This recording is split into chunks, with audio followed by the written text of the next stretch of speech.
Welcome back for another episode of Strive for 25.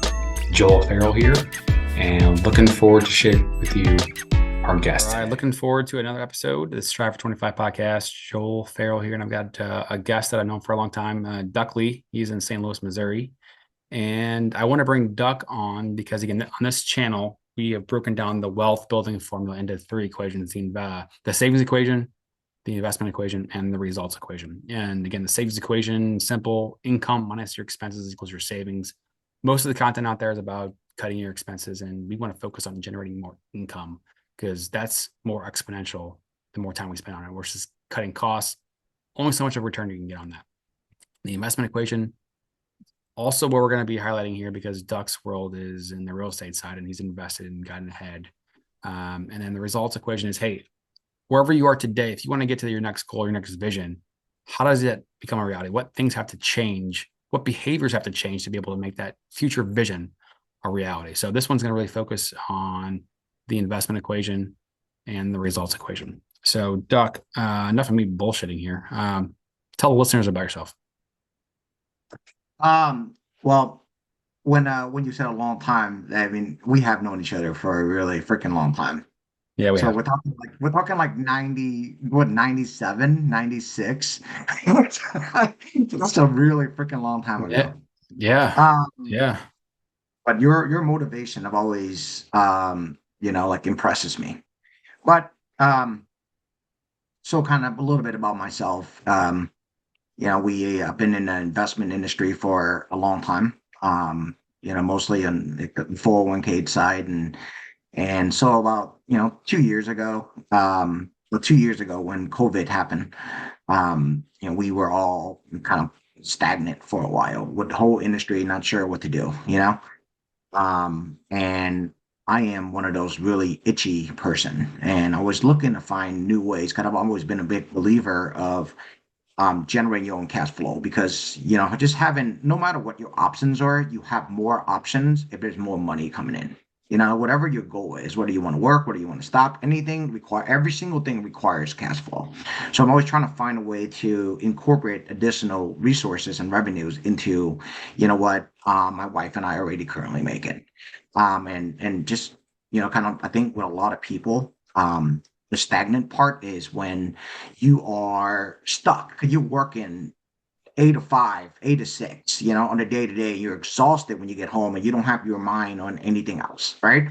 And it's the same thing with us. We were exhausted, so we can't figure anything out. But that time, fortunately, we had a lot of time off. So I start looking into real estate, start reading a couple books.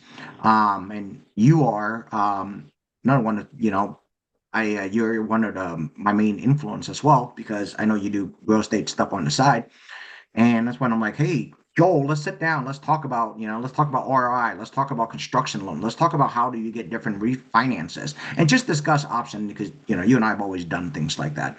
And I think it starts from those conversations and you see somebody that's successfully doing it. You can emulate them and try to copy their style. And with the time off, I was able to, learn more. And then you jump in and you just kind of get stuck. And now you're addicted. So you start looking for the next deal and trying to find different ways. And that's where we're at in 2 years. We went, I think, from two rental properties in 2020. Now we're at 153 units, for rental, and mostly just come from just snowballing. Like it's hard. The hardest thing, it just get that initial thing to roll, and as it roll, just get easier and easier because you build more connection, you build wholesalers, networking, banks, you build all of this, and it just become easier and easier and easier. Like the first 10 property was the hardest for sure. The first 10 were the hardest. Okay. Okay. So I tried to get you on here 3 months ago. I don't know. It's been a while since I've been trying to get you on here because I knew that your journey, was something that was interesting to me, because of the end result, but also the speed of it. And, you know, part of this channel is about it doesn't matter where somebody is in their journey, right? If you're 21 years old, if you're 41 years old, if you're 61 years old, you can't change the past, but you can change the future. So, and sometimes when you have pain, you want that next thing, that vision, that future stronger than the next. And rather than being stuck in this equilibrium, you're going to be pushing through past your own internal barriers up top. And so, um, not to throw out anybody's ages, but like Duck, I mean, you're 2 years older than me. I'm 39, you're 41, I guess, right? And so you own two properties, and then in 2020, then you just turned it on, scaled it. You had the right mindset, the right circumstances come across. So, the reason I bring it up is that it doesn't matter where you are today. That there's opportunities out there to be able to get ahead.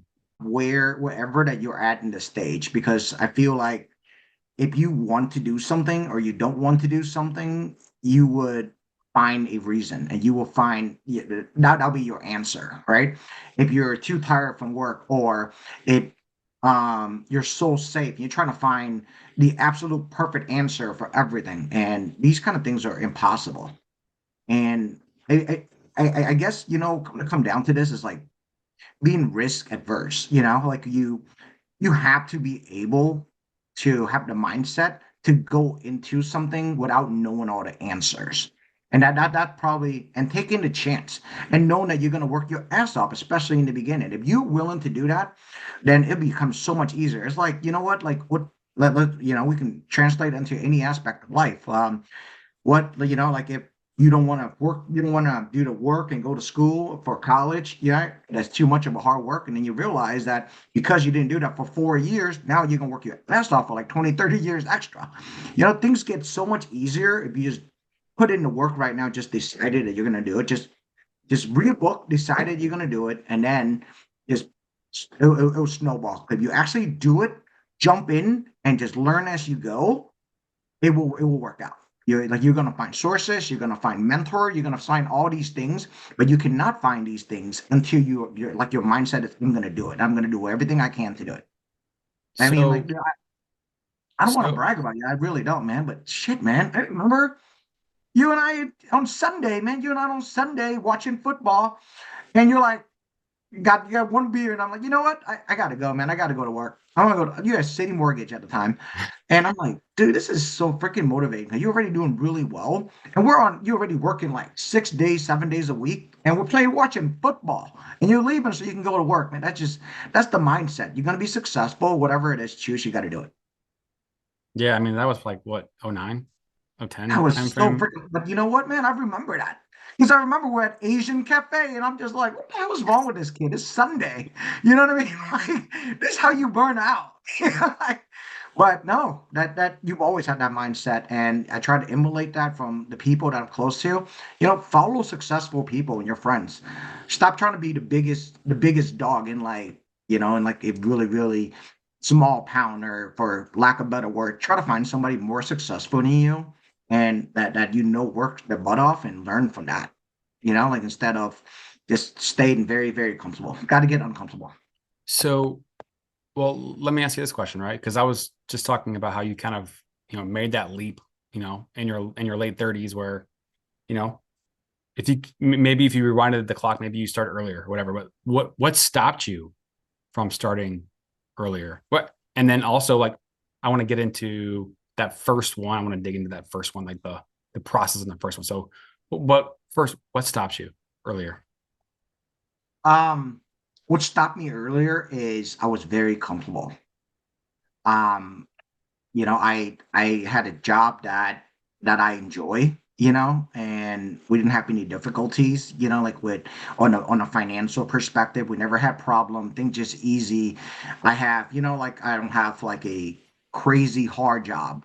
So it just you get stagnant, and you live your day to day, and you already believe in yourself that you're already successful, right? Like you're already like, hey, I already made it. I have a good job, I don't have any problem with my 401k. I have my savings. So I think that that's the mindset. It just things go so easy, so you kind of just become on your day to day. You get used to your routine, and you don't change it because you never really have a problem or a inspiration to strive higher. So I That think, that yep, that thing, that what you just said, comfortable, things are going well, no reason to really kind of push yourself out of your comfort zone. Like, I know that I've been there many, many times. So many people have been there many times. true. So what job were you doing at that time? I was doing retirement plans. I'm a wholesaler for a retirement record keeping firm. And so it's a white collar industry, and it's something that I'm very passionate about. So I enjoy it, enjoy coming into work. I enjoy all of that stuff. So that's part of kind of add to the comfortability. The stability is, like what I'm doing is great. Like I hit what I strive for, a decent job that I really like. And so just what's the point of growing? Um, that's what I was doing. So, I mean, from an income range, are you comfortable saying that out loud? Yes, no, maybe at that time? Uh, it's in the six figure. Um, you Okay. know, uh, Okay. it's yeah. So six figures, got a good 401k, throwing a lot of money in there every single year. It's growing, markets are growing. So at that point in time, when you say comfortable, were you viewing, building wealth or retirement at that point in time? So maybe in your mid 30s or early 30s or whatever. What were your thoughts on it at that point in time? I think we're brainwashed, like to have this mindset of let's work hard now, save money, and then have your like, let's say 1.7, $2 million when you're 62, 65, whatever it is. And I think that's kind of the mindset that it was. And at that time too, that was also my mindset. Like when we were saying comfortable, I was maxing out my 401k plans, like I was maxing it out every year. And I was on pace. So when I was 60, I'll have enough for me to live very comfortably for, let's say, hopefully 30 years, right? And that was my mindset. And that's what like, hey, I'm on pace. I always look at this little report, like that how much you should have in your saving or how much you should have in your 401k at what age. And you look in there and you're like, oh, I'm doing super great. So that's um that was one of the reason why I felt so comfortable, because you kind of compare yourself to people that are not achieving as well as you are currently in the financial perspective. Does that make sense? 100%. You use the word brainwashing, and I don't want to, say yes or no or agree or not agree, but what do you mean? Can you explain that a little bit more? What you mean, like the conditioning of thinking that something, a certain type thing is the way it's supposed to be, or what do you mean by that? I think it's our culture, and I don't even think when it's not like anyone even really have something to gain from it in a way, but I think it's our culture and what is accepted. We're like, we get so much pressure on, and we brag about how hard we work and things like that as a culture, like it's a badge of honor for you to work 60, 70 hours a week, kind of things like that. And I think that's kind of instilled in our mindset that we should really be working this much for that long. Ever since like a young age, you kind of think like that. And that's part of the brainwashing that I was alluding to, because like I feel like it just that's all you hear growing up. So like what that's the version of success that that majority of people are agreeing with. So it's just a different version that you hear all the time. So what's right and what's wrong? Yeah, and like I'm going back in my mind thinking about Rich Dad Poor Dad, Robert Kiyosaki talking about his own dad, I think a professor or whatnot, and you know, don't take risks. Take the safe, stable job. You don't want to lose your job. You don't want to go work for a startup or whatever, or build your own business and risk it all. You want to do something stable and safe, Sure. and let the easier path, take you to that 62 with $1.7 million. Like, I think you're right. That's me growing up as well. I mean, that was like, okay, It if could you can have work. $1 million, like you're gonna be in good shape. You're not gonna like be homeless, and you're gonna be fine. You're gonna, you're like it could work, and it does work. And you know what? Maybe for some people, it that is the best method. Who knows? But I know that it wasn't your best method, and it wasn't mine. Like we see our father working their butt off. I know, your dad's still working. My dad just started working for us now, but he was working for a long time as well. So it's just that's the mindset you and I grew up with, man. Yeah, I think everybody's got their own why and what drives them and what pushes them to get out of their comfort zone, and a lot of that stuff you grow up with, and some of the factors definitely plays a role. of, hey, I want to be able to go do what I want to do, go where I want to gonna go, start a business how I want to do it at any point in time. I want to get to that point in my life where I can do whatever I want to do. And it's my choice, not somebody else's choice. And, I think what's so interesting is that, talking about, the pandemic, pushed a lot of people out of their comfort zone because shit, if you're in the service industry, you didn't have a job. People weren't going to restaurants. And so the rise of Uber, the rise of this DoorDash, like all these things that people were doing creatively to be able to generate income. Fiverr, yeah. Yeah, Upwork, Fiverr, all this stuff. And so people were forced out of their comfort zone to be able to have to go find creative, more entrepreneurial ways to generate income. And that's kind of like my own personal segue is like, hey, in my industry, things are really tight because as rates have come up, the activity in the housing market has slowed down. And so we've had to lay people off. The entire industry is Sure, hurting. sure.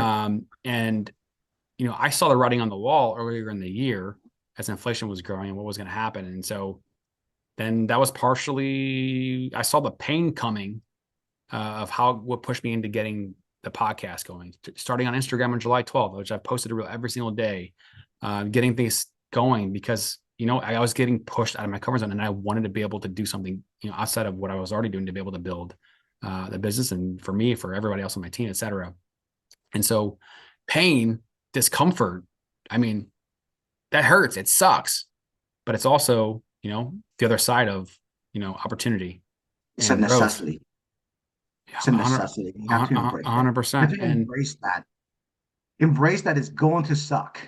But the reward part is worth it. It's like working out, man. But that's why I don't work out because I don't embrace that.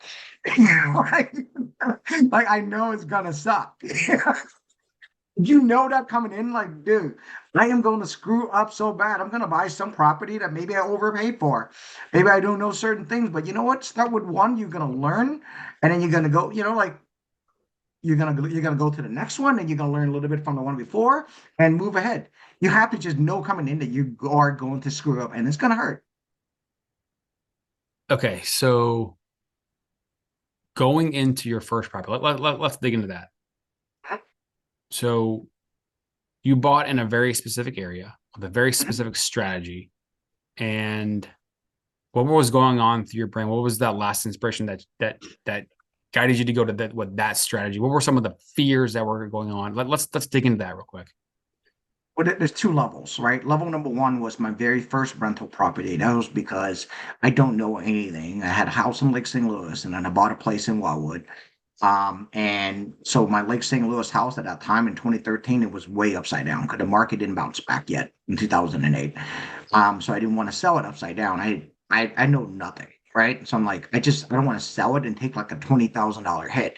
So I am just gonna rent it out and I try to find a renter. And all I was trying to do is just cover my mortgage. Wasn't trying to make any money, and I'm pretty sure I made like $100 a month, if that. So that how we got our one, right? And then my wife moved into my house and she had a house, so then to make it two. And then we moved to Illinois for a job opportunity and I make it three. And then from there, that's when you have three, so you kind of know the in and out.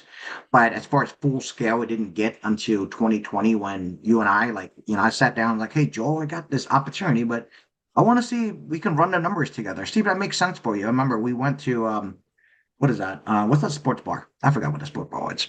But Um, you it, remember? it was the one in Chesterfield, It was on Olive. It was Tilted on. Kill. No, No, I love that place, but no. Twisted Tree. Okay, but it's a sport. The Post. It was the The Post. Post. Oh, that's right. This is It the was the Post. Post Sports Bar, and that's when we ran We, down the numbers. we, Like, hey, we here's were watching basketball, right? We were watching some we were NBA. watching. We always were watching basketball. The Warriors game was on. Yeah, Um, yeah. and So I was like, hey, here's the numbers that I see. Here's the rent. What do you get for rent? Here's the asking price. What do you think? Yeah, and you're like, I think that's a good deal. Like I remember you said that, and I'm like, okay, I trust him. So let's just do it. So I mean that one right there actually took a while because some other circumstances, but that was the because mindset. that I that made that was a offer. that was a fixer upper, right? The first one. Yes, it was a fixer upper because, and you know what, and because you don't want to jump in building getting something huge, right? You want to jump in with something that's more of a fixer upper, try to figure it out, get the most value. But from there, the analysis that you and I that I said always worked for me. Maybe not. Maybe it's a little bit different in your philosophy. I understand that, but mine was cash flow percentages. Mine was just how much money can I get every single month, right? Not that I don't really care as much what the appreciated value would be within a couple years. Um, I rather, even if stay the same, I'm fine. I just want to be able to make money every single month coming in and replace my cash flow, right? Or add it to my cash flow. And that numbers make sense. So I made the offer, it got accepted, and you get you learn from it. You learn like, hey, how much of an upper fixer upper do you really want? How much work is involved? That's when I start trying to find contractor, but it all starts because of that. And so start with one. You get one and you get, okay, I see how this thing kind of works, so let's get another one, right? And then you kind of see how this thing works, and then you get another one, and it kind of snowball from there. But it all started from a conversation that we have in a post, because I needed someone that I trust, that to make sure that they're not saying you are being a freaking dumbass. This doesn't even make sense, like, and that's all you really kind of need. Yeah, because kind of going back to the mindset for so many is, gonna throw my money in my 401k, and why take a risk? Why would you take that risk? Why would you take a leap? And that's the thing, is that, like, failure. We grow up thinking that failure is bad. We lost the game, or you didn't make that catch, and then everyone gets down on yourself or whatever. And I don't think there's enough emphasis or time spent on talking about the opportunity to get better. Well, yeah, if you would have done this thing, you would have done that thing, then you could, turn that into a catch, or dive better, or whatever it is, and turn it into a positive, and taking the negative and correlating that to opportunity and improvement. And that's just my own belief on it, and I'm sure a lot of people agree with that. So yeah, if you fail the first time, well, I told you so. I told you this was going to fail. And Yep. I've had my flips that I've done in 19. They both started in 19, and then one merged into COVID timeframe, and that got derailed in contract. So they weren't successful. And so that's Sure. fine. I had to learn from it. I lost a lot of money on it, relatively speaking. And I had to Sure. go adjust and turn and find the next thing. And things have, worked out since then.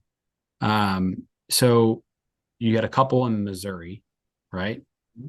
And then the next one. And so you crossed over into Illinois, into Alton. Yep. What? Alton, River, Grafton, those type of area.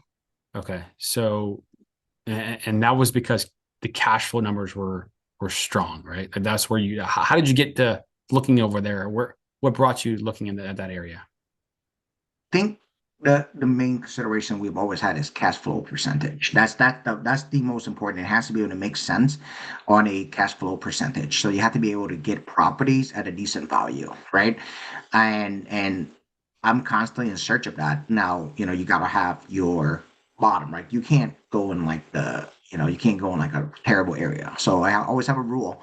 My rule have always been that if I don't feel comfortable with my wife going there for whatever reason, then I don't buy it. That's my rule, right?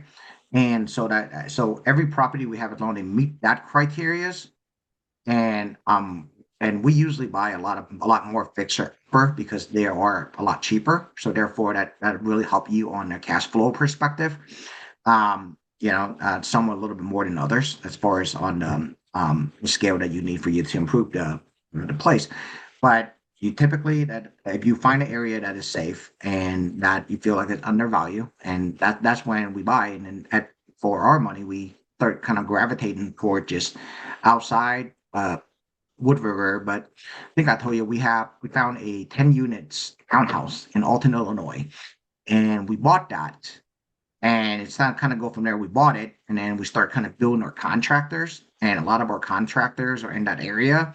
So then it becomes easier for us to look into that area as well, because you start kind of building relationship with the people around there. Like Madison County is where I do a lot of business on. You start finding contractor, you're talking to the mayor, you're talking to the city inspector, you're building a relationship, and things just become easier. And then just part of the thing that I was talking about, where just get easier as you just go along.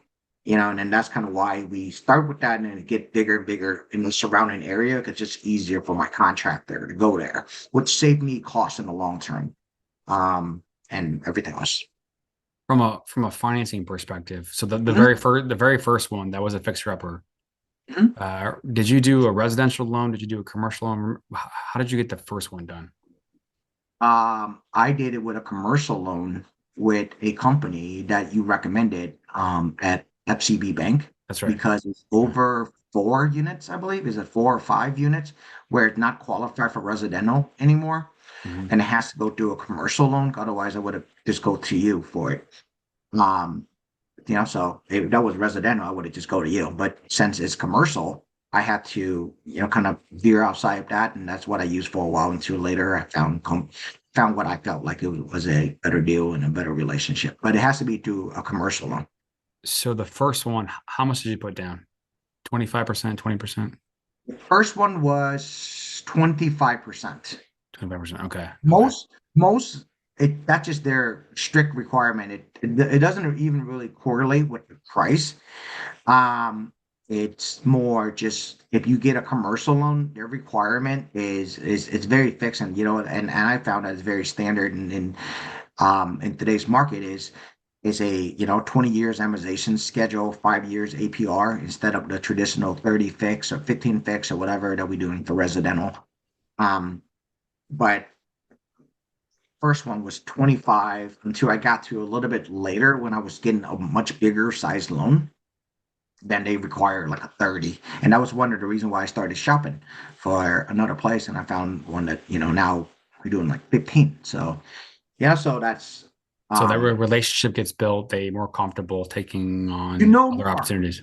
Yep. Yeah, better company. Well, I mean, kind of like jobs, man. You gotta take a crappy job at first, show that you're worth it, and then the good job, see that you're good, and then you can't just jump into it. Right? You gotta pick your hits, man. I mean, I feel like that's like the theme of our whole Zoom call today is hit your hits. Like knowing that you're gonna get hit, hit your hit, and then you'll get better. Trust the process. Yeah, and that's the thing is that like you start out at your first job. It's not where you want to be. It's not something you love. Not something you see yourself wanting to do. And it's easy not to show up every day and give it your all. It's easy to have a bad day that turns into 5 bad days. It turns into a bad month, and the next thing you know, you're at the bottom of the list of quality employees, and maybe at the chopping block. Like maybe that's not where it is today because a lot of companies are hurting for employees. But when you don't love something, it's hard to show up every day. And so, what or why does somebody want to show up and give it their all every single day at something they don't love? And that question and answer is not easy because you have to look at the future, the down the road of, well, what does this mean? What does it mean that I'm going to be able to accomplish or leverage that into, the next opportunity, next opportunity? And one of the things that I've had to learn myself because I've found myself in that same thing. Hey, this is not something I'm passionate about. It's something that I don't enjoy. And you just go through the motions. You find yourself in a rut, right? But like learning to love the process and not the result. Like, like getting that dopamine hit of not just like the actual win or the end result, but like, hey, I did this every single day. I built a habit. I did it every single day for 30 days straight. So boom. If I can do that, I can do anything else. And that kind of mindset, if I can do that, then I can do anything else. Like mastering the art of showing up is something we talk about on this channel a lot.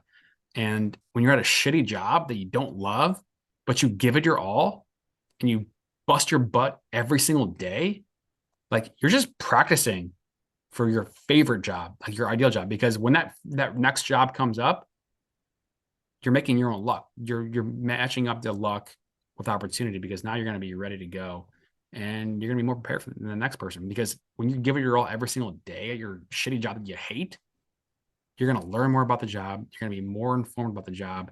You're going to be better equipped to be able to handle crazy shit that comes at you. Because when you do this every single day and it becomes clockwork, all that stuff becomes muscle memory. And when the shit that comes out of left field that you don't expect, you're going to be more equipped to be able to handle that thing than the next person. And that gets you further along. So, it's just interesting how the mindset stuff comes into this. Like we talk about this too. Like, when you're getting ready, when Olympic sprinters getting ready for their Olympic run or sprint or whatever, like they get butterflies just like you and I, but they've trained their mind instead of taking that paralyzing butterflies or anxiety and turning it into, hey, no, I'm just excited for this run. I'm excited for this. And you do that every single day right before you're racing. You start training your mind to think, hey, this is my opportunity. I'm excited for this. That turns into a positive energy instead of a debilitating, freezing sense. So the mindset part of it is something that we talk about a lot in this channel. And just, the more that I've learned about that part of it, the more that I've been able to, take my game to the next level on different things. The mindset is everything, man. The mindset is just everything.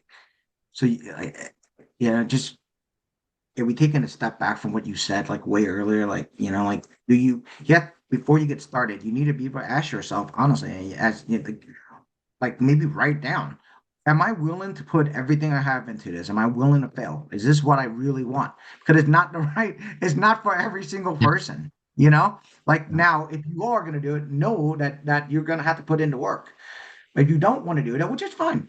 And it's just funny, you're talking about a job that you hate. I think it's easier to be stagnant with a job that you don't hate, like a job that you're comfortable with and that Yeah. you like your boss, because I love my boss and I love, like, I honestly, I love the industry. So that is when it's easier, because if you at a job that you hate, you're probably thinking of a way out in your head. So you're more motivated to do other things.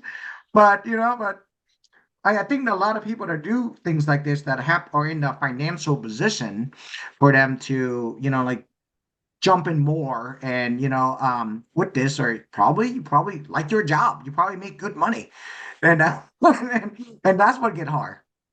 It's will you do more than what you're already doing, that you're probably are already successful at. Will you be willing to do that? Yeah. Yeah. I mean, like it for my situation that I explained earlier about the pain of the market changing, I kind of saw the writing on the wall, so that I could feel it coming, and I was that inside anxiety was forming and like pushed me over my own internal barriers to get into the social media stuff, which is not my forte. And the pandemic that you mentioned, kind of pushed you out of your comfort zone, and hey, I'm going to take this leap and get into real estate. And so, you know, we don't always have those pain obstacles, those pain points that come and happen to push you out of your comfort zone and get to the next level. We don't always have that. Sometimes you have to recreate something in your own brain, and that becomes an art, not a science. And like, we're both sports fans. We both love, football, baseball, basketball. And like you talk about people like Kobe or Michael Jordan, and why they're great at what they do. They got all these skills and jump high, and they could shoot from the 3-point line or whatever. And it's like, but at the end of the day, there's so many great players out there, and a lot of people that have won a championship, like, but they only won one. They only got there one time or two times, but they never won. Like, but to be able to do it over and over and over and over and over, it's a different breed to be able to push yourself. You get to you push yourself to get to the championship, but then you come back to your equilibrium, your natural resting point, to push yourself out above and above and above and over without having those pain points. That's where things get crazy. If you can master that part, that's where you can, take these examples of an everyday person like you or I, that I'm comfortable just riding my 401k into the sunset, versus, you know what, I'm going to take this next leap and then see where it goes, and then just keep on going.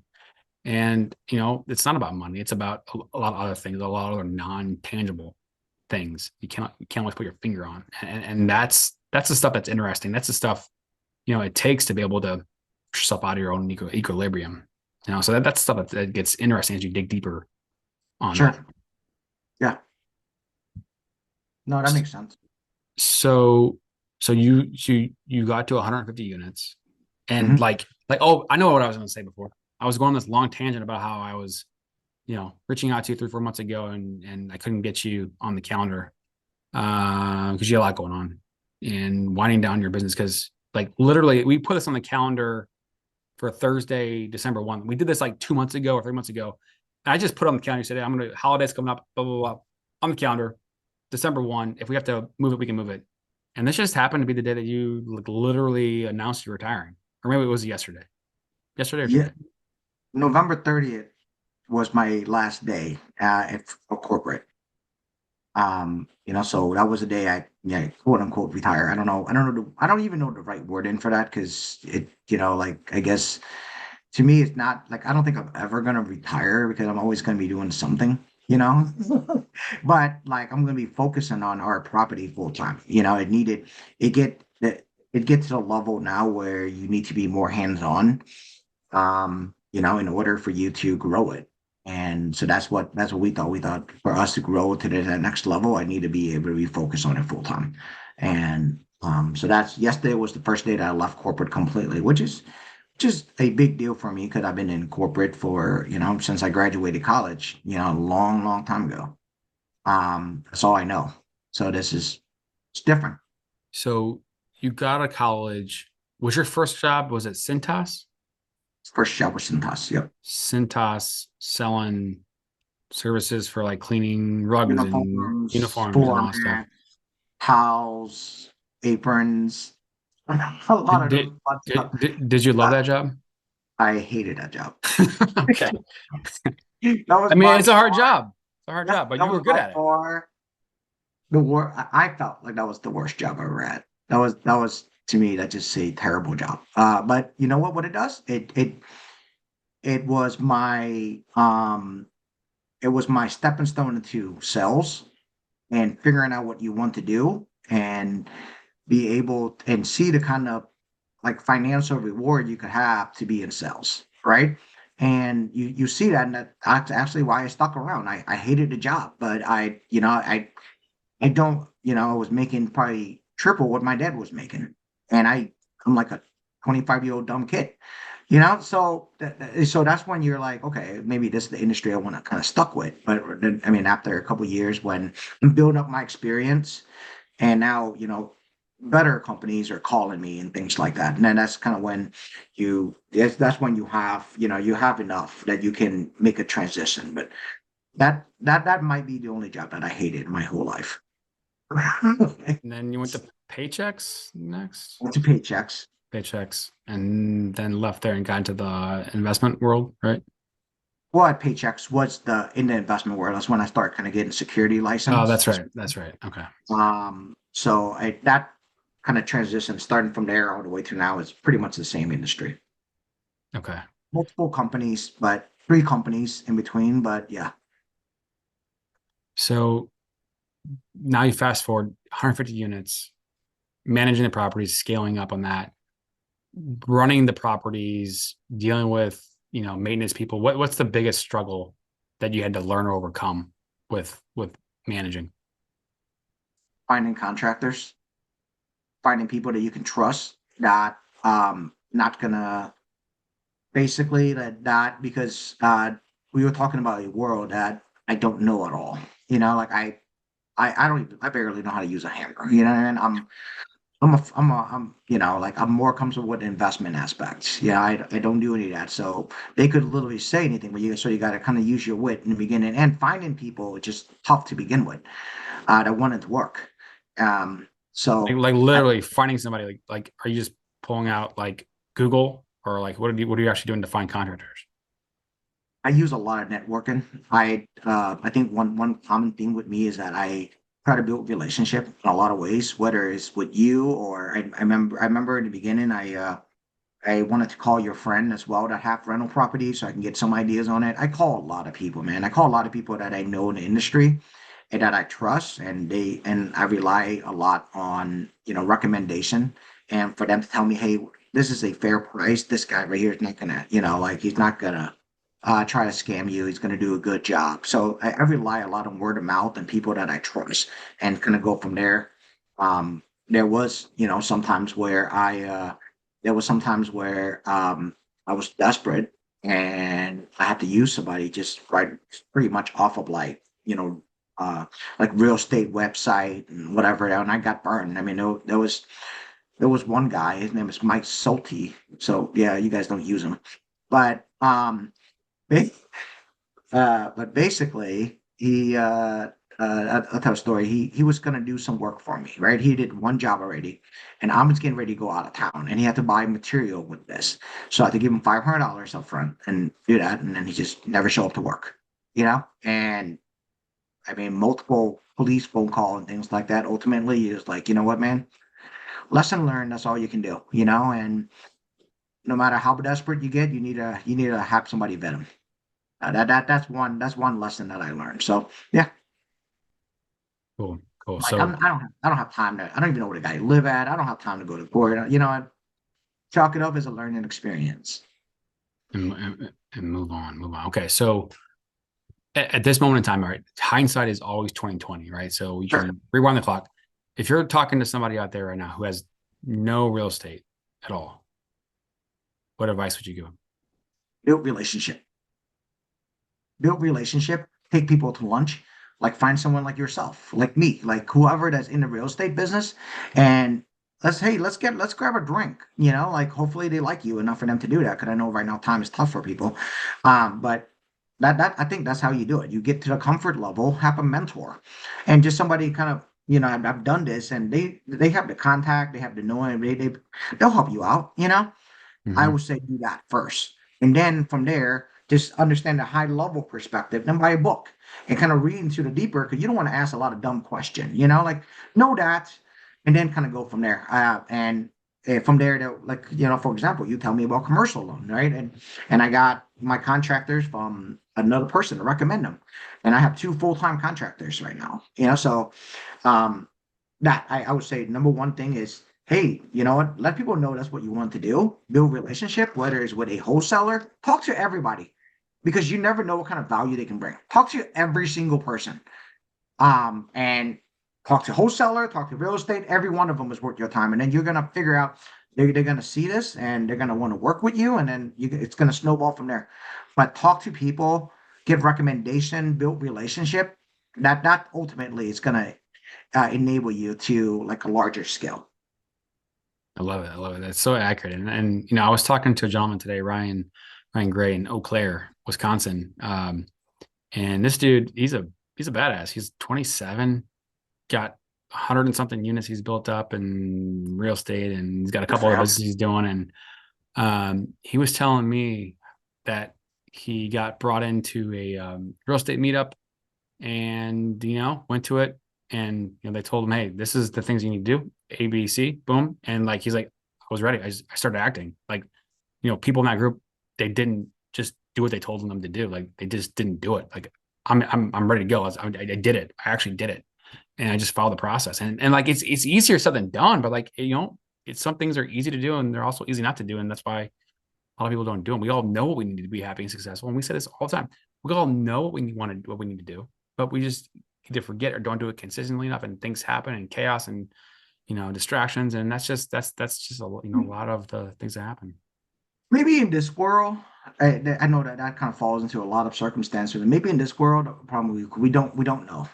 I'm sure the first time you bought a property, you didn't know too much about all that. Mm-hmm. And I didn't know shit, man. I didn't know anything. So just that to me was the hardest part, doing things that you don't know and you're not comfortable with. It's not like working out. Like I know if I really want to get in shape, I know how to do it. I don't want to do it. Mm-hmm. But like starting real estate, I think so. You have so many damn questions like, what do I buy? How much should I have? How much I need for down payment? What do I do? Like you have all these questions, and it gets so intimidating, and you don't do it because it's just like I'll look into it another day. I'll call another person later, and that's when I think just I think what you said alluded to many many many topics, but for real estate in general, at least from people I've talked to, most people don't know. They don't know how to get started. Don't know, I guess, or You yeah, feel and like it's there, or that's so true, and that's one of the reasons that we talk about the stair step method on this channel, because you know the stair step method, I did it, you did it, I didn't have a name, this is the name that I give to it, and it doesn't really matter, but sure. you bought a property, you lived in it, saved up over a period of time, bought the next one, and then turned the low into a rental, right? And then Yep. you do it again, and then you do it again, and you do it again. And on this channel, I think a few episodes ago, we just mapped out a very simple scenario where somebody bought a property for 150, and then 250, and 350, and then 450 over about a 7-year period. Sure. That's $1.2 million in just actual price. And then you fast forward the clock 30 years and you have a 4% appreciation. That's a $3 million portfolio, almost all paid off. And like, not everybody wants to do that or has the capacity to do that or wants to be a landlord. That's fine. But it's an opportunity for a lot of people that want to build wealth, that are everyday people that, aren't going to be $1 million CEO of whatever, or have the vocals of a Kelly Clarkson or a Beyonce. Doesn't mean you can't take a path and know the formula to be able to build wealth and get ahead. because it's out there, and it's our job. It's my job. It's your job to share these things over and over and over and over. Because like you said, you know, the natural philosophy that's out there from the schools or universities or parents or whatever, it's a certain way. It doesn't mean that building wealth and the opportunity to get there isn't possible. I'm sorry. Go ahead. No, no, I think it's great, man. People want to pay the price, Joel, because uh, I talk to, at parties, these kind of things come up all the time because and when they say, "Oh, you have that many properties," or in that scale, God, I would not want to deal with attendants. I don't want them calling me. I can't do it, man. I can't deal with attendants, and I don't want anybody calling me. I kind of want okay, but I mean, but you say you want financial independent. Now, I'm not saying that real estate is the way for you, but from my understanding, every single industry, you're gonna have to do something you don't like to do. Right. Right? I mean, it's not like I came out dreaming of like people calling me. It's not nearly as bad as you think it is, but still, it just that's what I hear. And then I'm like, but you over here saying, "Oh God, I wish I have, more property, or I wish I have more money coming in, or I wish that I can even, look at a way for me to get out of, like this race or whatever, the corporate world." Like, but like all you're saying, they're looking at the downside and you're saying all the things that you don't even know what it's like, but you don't want to do it. And you keep on finding reason why you don't want to do it, but you want certain things. That doesn't work like that. Life doesn't work like that. You know what I'm saying? Like it does not work. Like you need to understand the sacrifice that you have to make in order. Now, is it worth it to you to get the financial independent? And maybe, like again, maybe it's not for you, but it's a different, like your buddy in Wisconsin, man. That's a different mindset. He found a reason, like like he find a reason why he should do it. If you keep looking for that reason, then he found it. He did it. He went to the seminar and he jumped in right away because he was like, I'm gonna do it. And then the same people in the seminar, I don't know if they pay anything for it. Mm-hmm. They found a reason why they shouldn't do it. Like they're gonna look for that reason and they're gonna find it. Yeah, and that just kind of brings me to another the thought that we talk about here a lot, and that's, you know, if you want something, it's not going to happen overnight, and it's okay to think about something and let it, ruminate or whatever the word is, marinate on it for a period of time, right? And that time part of it, it's okay. It's okay. Hey, I want to be able to be the business owner of XYZ industry. I want to be able to start my own business and whatever. And maybe you start out very, very small and then let it grow on the side. But things don't happen overnight and it's okay.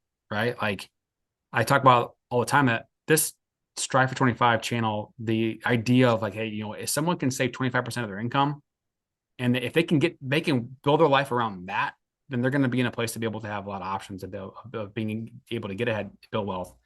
I've been thinking about this for 5 years. You've been doing Sorry. this for a long time, Well, man. but I've been thinking about it for so long, and it didn't crystallize. I've done a couple of seminars and had a name for it, and got in front of people and talked about it, but it didn't become like an actual tangible thing. And really, until this year, did we start the YouTube channel? Did we start the Instagram channel? Did we start the podcast? Do some more events? And it took me 5 years to get here. Like I don't. I mean, I know more than I knew then, but not a lot more, right? Like the basics of what we're talking about. I mean, I already knew, but Mhm. it just took me a while to get there, for whatever reason. So, and I've had to learn things about mindset, learn things about training the subconscious brain to be able to help you reach your goals. And these are things that help me push myself out of my own comfort zone and get out of this equilibrium and pass this top level and go to the next level. It's just a reminder for anybody out there that, wherever you are in your journey, if you want something and you want it bad enough, you're going to get there. It's just a matter of time. Like Kobe Bryant, Michael Jordan, Tim Grover, these people like that, they talk about, Tim Grover talks about, if you want something, and you want it bad enough, like You put Jim a Grover in the countdown. same category as Kobe Bryant and Michael Jordan. Do I put him in the same category? You just mentioned in the same name. Well, he wrote the book Winning. He wrote the book. Oh, I So actually never read that that. that Is he that a good yeah, book? but Okay. he was their trainer, right? Yeah, yeah, yeah, He was a yeah. trainer. Yeah, he's So Jordan's trainer. yeah, so that's an interesting question. So let me just finish this thought. They're talking about counting up to a deadline, not stopping until you get there, instead of counting down to a 3, 2, 1, and whatever. Uh-huh. But like it, the Michael Jordans of the world that, like, they don't get complacent. They don't stop. They're like like watching the show, what do they call it? Last Dance. Last Dance. Like practice, like He find reason to work harder and right? he looked for a reason. He looked for any competitive edge. You find it. You just keep looking for it, Even yeah, if and it's made to up. stay motivated. To stay motivated. That's I think that was the theme of the Last Dance. Yeah. At least for me. Anyway, Yeah, but the guy's a totally. psycho, right? He's a psycho. Hmm. My favorite athlete of all time, but he's a psycho. Like Yeah. he just looked for any reason to be pissed off at you to motivate himself. Because he just Hmm. whatever reason or whatever excuses that you have, you look for it, you're gonna find it. Yeah. Right? Yeah. Like, and that's kind of goes back to it's an art, not a science. Like, how do you, it just kind of comes and goes, and you just, by doing it over time and you're finding ways to motivate yourself, and everybody's different, right? But like, talking about like being in the zone, those guys were in the zone every single game almost. And it's like, it's because they practice harder than everybody. Like, like, remember a vision of like the wind sprints, like during practice, one of the practices, like Jordan's leading everybody. He's pushing everybody. Like, you're not going to be on that team and be lazy. You're not going to be Yeah, on that yeah. team and be complacent. Like, we're here to win. Like, Because he will punch you. Because he did. who, Multiple who, times he who, will punch who you did he with his punch? Who was it on Steve that team? Kerr, Will Steve Kerr. Purdue. I Yeah. mean, he had plenty of fight. Him and Steve Kerr, like Steve Kerr, man. I mean, like is one of the most chill guy you've ever seen. Yeah. Right.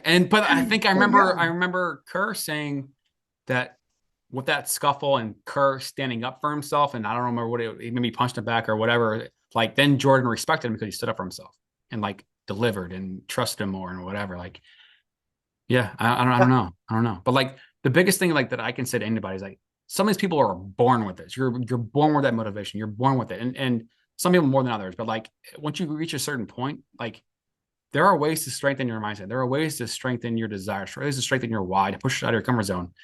And it's things that are really, really freaking weird that people say, like, I give this example a lot. Like, let's say that you go listen to a motivational speech. Let's say you're listening to Michael Jordan speak, or listening to a Tim Grover, or listening to a Tony Robbins, whoever it is, right?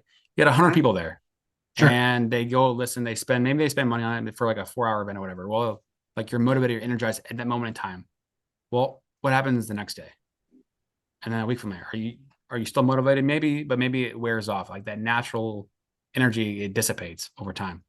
And what if you've got two people and one person decides to write down in the moment, like, this is what I'm motivated about, this is what I want to be able to accomplish, this is my why, my vision, and a couple action items to get there. And I'm going to look at Mhm. this every single day in the morning when I get up. I'm going to look at this every single day, and that's going to be something I'm going to do every day for 30 days, for 60 days, I for a like that. month. So That's a great. who's going to have greater odds of reaching that goal?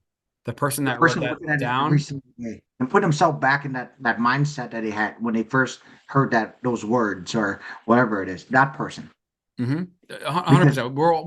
We all know that, right? We all know that that's the right answer because it makes sense, logical. But then when we say, you okay, do it. well, Yeah, the next day happens, and I'm gonna go read my notes and look at this maybe it's on my phone, whatever. I'm gonna look at it every single day. When day 7 hits, like, what the hell's the point? Like, what am I getting out of this? What's the purpose, right? Like, that right there, it's easy to do, but it's also easy not to do, and that becomes a difference. Understanding, like, this stuff does matter, but it takes time for it to matter. It takes time for it to be able to affect the way we think and affect the subconscious brain the way we think. So that's the stuff that when you get to that point, that's like next level stuff. Good. this. I mean, this bring up an interesting question, and I'd love to know your thoughts on. Do you feel like being motivated is a learned behavior? I feel like it can be learned. I feel like Okay. you have people that have it or Do don't you have feel it. what is you feel like the majority of it? Do you feel the majority of people learn or the majority of people have it and they just they constantly look for the reason without even knowing it's subconscious and they find it and then they'll find it and then they just harping on that. Like what are your thoughts? Or can someone not be motivated at all and then all of a sudden like become motivated and willing to do that in I your mind? I think people are naturally born with some motivation more than others, and it's probably a sliding Okay. scale for sure. Okay. But then there are people that may not have any ounce of it, and maybe something just clicks in their brain. They experience something painful or experience something very, very emotional, good or bad or whatever, and something just clicks. And because, a book that I read today, right? Could be the fifth time I've read it or the third time I read it, and I read it 10 years ago. It's going to affect me different today than I would 10 years ago because of the number of experiences that have happened. So, You read a lot of motivational books. what's that? You read a lot of motivational books. I have a core group of books that I keep in cycle. I'm always Oh, reading something. you should I'm, read I'm them always over again. some of them I do, and Okay. that's You part got of that training the mindset that subconscious when you first brain. heard it. Hmm. Nice. Hmm. Yeah, like the book I'm reading right now is $100 million offer from Alex Hormozy, which is the first time I read it. Okay. And this guy is a genius. This guy's a Okay. genius, and he's a billionaire. He's on YouTube. He's on Instagram. This dude's like in a freaking wife beater t-shirt talking about how to be a billionaire. Got a beard, but he mastered the art of being able to go into a gym, scale their team, scale their salespeople, and be able to master the art of being able to sell. And you know, if let's say you have a pen, right? And hey, who needs a pen, right? Like he's turning this pen, and this is probably a bad example, but he's identifying what their need is and their objection is, and basically turning this grand slam offer into something that they can't say no to. So like, and this is the worst example. He doesn't talk about this. This is something I just came up on my ass with. But let's say that, hey, you know what, like, I want to come to you. You have no need for a pen, but I'm going to sell you a pen. Like, hey, how many pens do you go through every single month? I have no idea. I mean, how much dollars are you spending on pens? I mean, I know that we need them. I don't know where we get them from. Well, what if Yeah. I had a service that takes all this, we quantify it for you, you know exactly how much you're going to spend. We're going to show you how much we're going to save you, and in the first 2 years, we're going to basically guarantee that we're going to save you 20%. And if we don't follow through on it, then we'll give you all your money back. Okay, whatever. Like That he's sounds like just a good turning it, pitch. flipping it aside, and making an offer that you can't say no to. Anyway, I that's don't just one even think I example. need a pen until now. There you go. Yeah, so the stuff that we did, and that's so funny. I mean, we talked about this, 20 years ago about, someday doing a radio show with talking about God knows what, Talking and about we were gonna have two guys here talking about random topics. random shit. And here we are talking about like, did you ever see yourself owning 150 units in your lifetime? No, Did that ever I, cross your I mind? I don't think, but you know what? There was a time that I never see myself making six figure. You don't know what's possible until you do it. You have no idea. To be like, oh yeah, I saw this. No, you have no idea. You work hard. You keep on going. You follow the process, and you try to go as fast as you can, and then you'd be amazed how far you can go. I was shocked the first time I made like 100,000. Mhm. I was like, I never thought I would make that. So So we're running short on time. So I want to do two things. So if what are your next goals? And then if somebody wanted to reach out to you for questions, would sure. you be able to answer any questions if anybody reached out to you? Do you want to give out an email address or an Instagram? Uh, What's the best way to get yeah, a hold of you? yeah.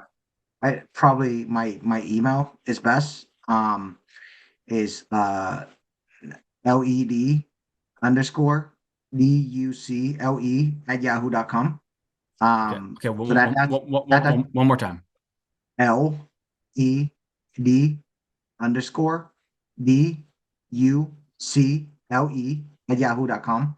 That's Cool. probably that's probably the best way. But as far as our next step right now, we just bought a big patch of portfolios, and there are a lot of vacant properties in it. So my goal is to get those rehabbed and ready to go pass all inspection. That's my next step. And then after that, so I truly believe that for us to get every single thing up and going, it might take about a year. So right now I'm actually gonna stop purchasing, and you and I just talk about this. I just put a majority of my money into treasury bond, because the rates are so high right now.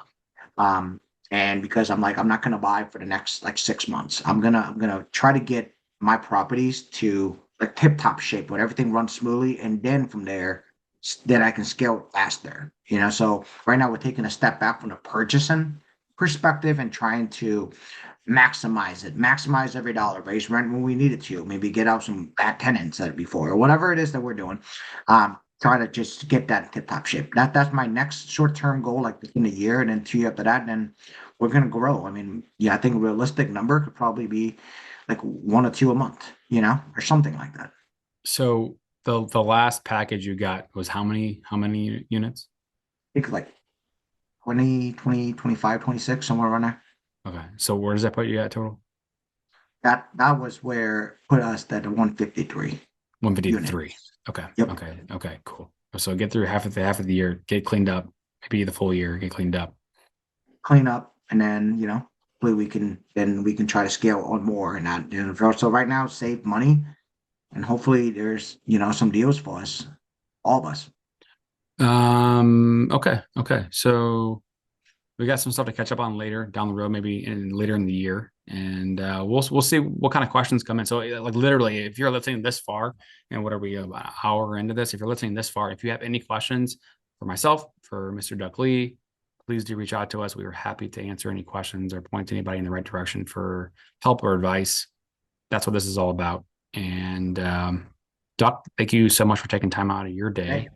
Hey, I would take this last part right here. I would say honestly, you're probably a better person than I am. I think that you're more involved in a lot of different aspects, especially in the field that you're in, with mortgages. And I think that I would recommend for somebody, and I hate to throw just you out there, but I think they should talk to you if they have a question about it. I think they should talk to you, and go from there. I don't know if you ever say that about yourself, because you're talking, to all the guests and stuff, but Not really, but I appreciate you saying that. yeah, you've always been very, very generous with the information that you have. You're a big step in me getting started. Um, if and like I said, if we were doing residential rate, you would have been my guy. So um, yeah, you should Cool, actually man. call. Damn, that's awesome. I appreciate it, man. So I cannot wait to have you on again. I think 2023 is going to be a really good year. I really do believe that. I think there's a lot of good stuff coming for a lot of people in 23. So cross your fingers. You know what? If you're feeling some pain right now, feeling some hurdles, some struggle, it's okay. You know what? You can't change the past, but you can change the future. And you know what? Like Doc And it's said, normal. It's probably a good thing. You're feeling strained, you're feeling uncomfortable, probably a good thing. like it's an opportunity. It's an opportunity. Love it. Love it. All right, man. Well, we got to do this again. We'll get you back on, and go Warriors. Bye.